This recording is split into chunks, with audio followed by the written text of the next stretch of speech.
So I came up with this idea. It's just yesterday, as a matter of fact.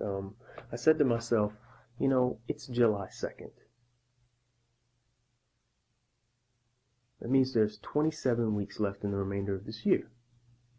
Wouldn't it be cool if for every weekend on the 7th day of the week, Saturday, at exactly 7:07, I posted a thought, my ideas, my poetry, whatever, anything that I had that was on my mind that particular day, and gave it to the rest of the public. Why not? How else do we as humanity get better than by sharing what we have with each other? Had a very interesting conversation with someone yesterday, a good friend of mine, and I basically made the statement that if you are considered a friend to me, then I'm going to push you and support you in your dream. And if you have a talent or a gift that you just harbor and squander to yourself, we probably won't be friends for long.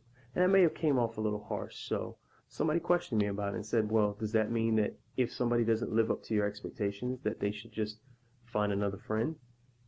And we kind of went back and forth. So here's my thought about it.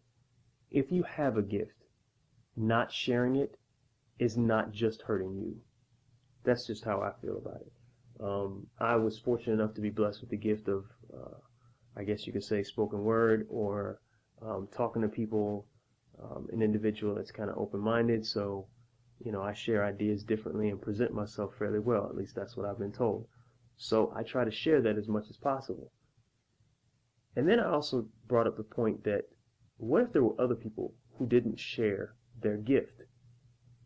Einstein, Sir Isaac Newton, Shakespeare, Baldwin, Zora Neale Hurston, Nikki Giovanni, Maya Angelou, Barack Obama. And yeah, I know that one's skeptical based on whatever political view you might have. But look, any president, George Bush, Jr. or Sr. for that matter, Ronald Reagan, if it wasn't them, it could have been somebody worse. Everybody's got a gift, and they convinced us enough of their gift that it's changed humanity as a whole. So, well, I guess this will be my first one, where I will give the gift of just saying, what gift do you have? And what are you doing with it?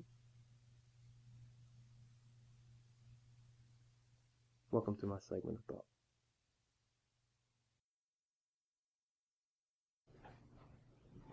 Okay, as a part of the first time that I do this, I want to do a poem for you.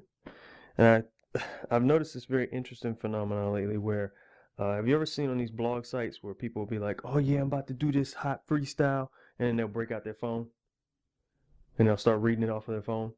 I always thought the concept of a freestyle was that you actually like did it off the top of your head, but I guess freestyle just actually means you've never heard it before, so it must be a freestyle. So I guess you could call this my freestyle. So that's what I'm about to do, is my freestyle joint. Okay? Give me a second. Let me see if I can find it. I got this piece that I wrote. Actually, I wrote it a while back. Very few people have actually heard it, but I've always wanted to do it so everybody can hear it.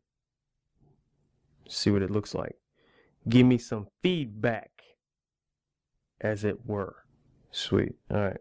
You gotta give me a minute. It's a freestyle. I have to think of it.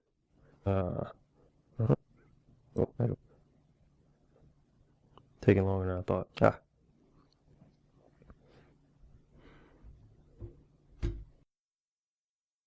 Do you see it? Do you see it? Do you see it over there? It's in the exact same place it was yesterday. So patient, so quiet, but it continues to wait in the midst of New Year's resolutions. The public makes fun of it because its significance doesn't seem relevant. Well, at least not yet. Begging for a lifeline of belief, often found drowning in a sea of regret. The initial step in a journey of 1,000 miles, but the nerd is too shy to let it hold his head up long enough to see her smile back at him. In awkward moments of silence, it waits to be called into service, gently tugging at the heartstrings of the most talented, too nervous to make their first appearance. Until the winds of change are felt, it remains on the mind of inventors that painfully watch it blossom in the hands of someone else. It's cast aside by vain attempts to follow a path that's most acceptable by society, so it continues to elude frustrated postal workers in search of a few holidays off and some form of financial stability. You see, it doesn't play hide and seek, but glares longingly into the eyes of the meek from the residents wedged between Procrastination Boulevard and Excuses Street, stapled to resumes that have been filed under things to do instead of things to do right now. How ironic to be locked in a closet in a box marked unfinished projects stored right next to the skeletons that hinder its progress. The key to this prison lies in the hands of the hesitant, but it's still patiently waiting. Perched upon the brick wall of indifference that lines a narrow pathway that has also been shrouded with the prickly bushes of perception about how too old one has become, positioned perilously on the tips of tongues that have been forced into submission for fear of failure. Instead of hanging out on the block, it's hanging on the clearance rack and probably hasn't been tailored. Junkies ignore it in the neon lights of rehabilitation signs that glow in open view. It keeps company with the dial tone until she's ready to admit that tattooing her face with his fist is not the way anyone is supposed to say, I love you. But until the resistance of its well-wrapped gift is withered away, until the family ties that hinder it finally fray, what else is it supposed to do but wait? Wait like parolees wait for departure from incarceration. Wait like students who suffer exams that determine the date of graduation. Wait like elderly believers in Social Security pensions. It waits just for one life-changing decision while you wait for its manifestation, unaware that it requires a leap of faith. A leap that you've been refusing to take, moves that you've been negligent to make, but it still waits.